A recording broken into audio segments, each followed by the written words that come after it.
Hello, ಎಲ್ಲರಿಗೂ ಸ್ವಾಗತ ನನ್ನ ಯೂಟ್ಯೂಬ್ ಚಾನಲ್ಗೆ. ಎಲ್ಲರೂ ಹೇಗಿದ್ದೀರಾ? ಆರಾಮಾಗಿದ್ದೀರಿ ಅಲ್ವಾ? ನೋಡಿ, ನಾನಿವತ್ತು ಕುಕ್ಕರಲ್ಲಿ ಪಾಸ್ತಾ ಮಾಡೋಣ ಅಂತ ಹೇಳಿಬಿಟ್ಟು ಒಂದು ಕುಕ್ಕರ್ ಇಟ್ಕೊಂಡಿದ್ದೀನಿ. ಈಗ ಅದಕ್ಕೊಂದು 2 ಸ್ಪೂನಷ್ಟು ಎಣ್ಣೆ ಹಾಕ್ತಾ ಇದ್ದೀನಿ. ನಾನು ಇಂಗ್ರೀಡಿಯೆಂಟ್ಸ್ ಏನು ತೋರಿಸ್ತಲ್ಲ, ನಾನು ಹಾಗೆ ಮಾಡ್ತಾ ಇದ್ದೀನಿ. ನೀವು ನೋಡಿ, ಎಣ್ಣೆಗೆ ಬೆಳ್ಳುಳ್ಳಿ ಹಾಕ್ತಾ ಇದ್ದೀನಿ. ಒಂದು ಬೆಳ್ಳುಳ್ಳಿ, ದೊಡ್ಡ ಸೈಜ್ ಬೆಳ್ಳುಳ್ಳಿನ ಸಣ್ಣ ಕಟ್ ಮಾಡಿಕೊಂಡು ಹಾಕ್ಕೋಬೇಕು. ನೋಡಿ, ಬೆಳ್ಳುಳ್ಳಿ ಚೆನ್ನಾಗಿ ಫ್ರೈ ಆಗಿದೆ. ನಾನು 2 ಮೀಡಿಯಮ್ ಸೈಜ್ ಈರುಳ್ಳಿ ಹಾಕೋತಾ ಇದ್ದೀನಿ. ಸ್ವಲ್ಪ ಕೆಂಪಗಾಗಬೇಕು, ಅಲ್ಲಿವರೆಗೂ ಚೆನ್ನಾಗಿ ಫ್ರೈ ಮಾಡ್ಕೋಬೇಕು. ಈರುಳ್ಳಿ ಕೆಂಪಗಾಗಿದೆ. ಸ್ವೀಟ್ ಕಾರ್ನ ಬಿಡಿಸ್ಕೊಂಡು ಹಾಕೋತಾ ಇದ್ದೀನಿ. ಫ್ರೈ ಮಾಡ್ಕೋಬೇಕು. ಈ ಸಣ್ಣಕ್ಕೆ ಕಟ್ ಮಾಡ್ಕೊಂಡಿರೋ ಕ್ಯಾಪ್ಸಿಕಮ್ ಹಾಕೋತಾ ಇದ್ದೀನಿ ನಾನು. ನೀವು ಆಪ್ಷನಲ್, ಬೇಕಂದರೆ ಹಾಕ್ಕೊಳ್ಳಿ, ಇಲ್ಲ ಅಂತಂದರೆ ಏನು ಬೇಡ. ಟೊಮೆಟೊ, ಯಾಕಂದರೆ ಟೊಮೆಟೊ ಸಾಸ್ ಹಾಕ್ತಿರಲ್ವ, ಹಾಗಾಗಿ ಟೊಮೆಟೊ ಅವಶ್ಯಕತೆ. ಸ್ಮಾಲ್ ಸೈಜ್ ಟೊಮೆಟೊ ಹಾಕ್ಕೊಳ್ಳಿ ಬೇಕು ಅಂತಂದರೆ. ಸ್ವೀಟ್ ಕಾರ್ನು ಕ್ಯಾಪ್ಸಿಕಮ್ 2 ಹಾಕಿರ್ತೀರಲ್ವ, 2 ನಿಮಿಷವರೆಗೂ ಫ್ರೈ ಮಾಡ್ಕೋಬೇಕು. ನೋಡಿ, 2 ನಿಮಿಷ ಆಗಿದೆ. ಒಂದು 2 ಸ್ಪೂನಷ್ಟು ಉಪ್ಪು ಹಾಕ್ಕೊಬಿಡೋಣ. ಪಿಜ್ಜಾ ಆ್ಯಂಡ್ ಪಾಸ್ತಾ ಸಾಸ್ ಇದನ್ನು ಮಿಕ್ಸಿಂಗ್ ಇಟ್ಕೊಂಡಿದ್ದೀನಲ್ವಾ, ಇದರಲ್ಲೇ ಒಂದು 1/2 ಸ್ಪೂನಷ್ಟು ಹಾಕೊಳ್ಳೋಣ. ಸಿಜ್ವಾನ್ ಸಾಸ್ ಸ್ವಲ್ಪ ಹಾಕೊಳ್ಳೋಣ. ಸಿಜ್ವಾನ್ ಸಾಸ್ ಅಷ್ಟೇ ಒಂದು 1/2 ಸ್ಪೂನ್ ಹಾಕೋ. ಟೊಮೆಟೊ ಸಾಸ್ನ 1 ಸ್ಪೂನ್ ಹಾಕೊಂಬಿಡೋಣ. ಎಲ್ಲ ಸಾಸಸ್ ಹಾಕ್ಬಿಟ್ಟು ಚೆನ್ನಾಗಿ ಮಿಕ್ಸ್ ಕೊಡಿ. 10 ಸ್ಪೂನಷ್ಟು ನಾನು ಧನಿಯಾ ಪುಡಿ ಹಾಕೋತಾ ಇದ್ದೀನಿ. ಮಿಕ್ಸ್ ಕೊಡಿ. ಈಗ ನೀರು ಹಾಕೋಣ.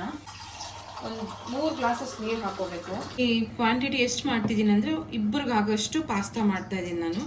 ಹಾಗಾಗಿ 3 ಗ್ಲಾಸ್ ನೀರು ಹಾಕೋಬೇಕು. ನಾನು ನಾರ್ಮಲ್ ನೀರು ಕುಡಿತೀರಲ್ವ, ಅದೇ ಗ್ಲಾಸಲ್ಲಿ ನಾನು ಹಾಕ್ಕೊಳ್ಳೋದು. ನೋಡಿ, ನೀರು ಕುದೀತಾ ಇದೆ.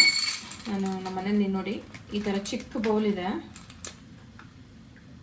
ಐಸ್ ಕ್ರೀಮ್ ತಿನ್ನೋ ಕಪ್ಸು, ಆಮೇಲೆ ಇಡ್ಲಿ ಸಾಂಬಾರ್ಗೆ ಹಾಕ್ತಿರಲ್ಲ ಕಪ್ಸು, ಆ ಕಪ್ಸಲ್ಲಿ 3 ಬೌಲಷ್ಟು ನಾನು ಪಾಸ್ತಾ ಹಾಕ್ತಾಯಿದ್ದೀನಿ.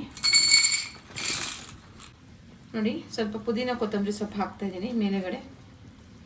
ನಾವು ಕೊತ್ತಂಬರಿ ಹಾಕಿದ್ರೆ ಸ್ವಲ್ಪ ಫ್ಲೇವರ್ ಎನ್ಹಾನ್ಸ್ ಮಾಡುತ್ತೆ, ಚೆನ್ನಾಗಿರುತ್ತೆ ಟೇಸ್ಟು.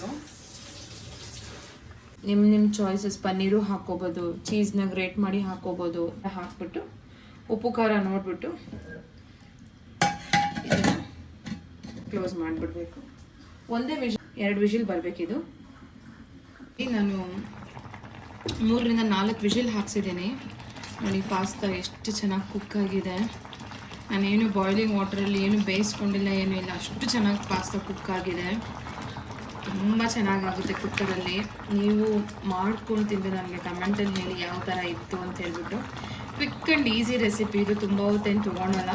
ಈ ವಿಡಿಯೋ ಇಷ್ಟ ಆದರೆ ಒಂದು ಲೈಕ್ ಕೊಡಿ, ಇಲ್ಲಾಂದರೆ ಡಿಸ್ಲೈಕ್ ಮಾಡಿ. ಸಾರಿ, ಬ್ಲಾಗ್ಸ್ ಕಂಟಿನ್ಯೂಟಿ ಇಲ್ಲ ಅಂತ ಹೇಳ್ಬಿಟ್ಟು ಯಾರೂ ಅನ್ಸಬ್ಸ್ಕ್ರೈಬ್ ಮಾಡ್ಕೋಬೇಡಿ ದಯವಿಟ್ಟು. ಇದರಲ್ಲಿ ಏನೂ ಅನುಭವ ಇಲ್ಲ, ಬಟ್ ಆದರೂ ಮಾಡ್ತಾಯಿದ್ದೀನಿ. ಥ್ಯಾಂಕ್ ಯು ನಿಮ್ಮೆಲ್ಲರ ಸಪೋರ್ಟ್ಗೆ.